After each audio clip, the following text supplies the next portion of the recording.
Naglabas na ng show cause order ang Land Transportation Office o LTO sa Region 6. Laban po sa isang online vlogger na gumawa po ng mapanganib na Superman stunt sa isang pampublikong kalsada nang walang kaukulang lisensya. Nakilala ang vlogger na si Jimmy Lagunday Catarata alias Boy Kayak, residente ng Barangay San Isidro, Ibajay, Aklan. Sa video na nag-viral po sa social media, makikita na minamaneho nitong Boy Kayak ang kanyang motorsiklo na naka-brief at crop top lamang. Dumapa ito sa umaandar na motor na tila ginagaya ang paglipad ni Superman.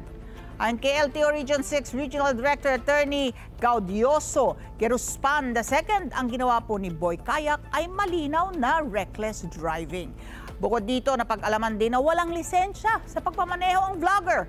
Kaya't maaari itong pagmultahin at maaari pang maharap sa permanent disqualification sakaling kumuha pa ito ng lisensya.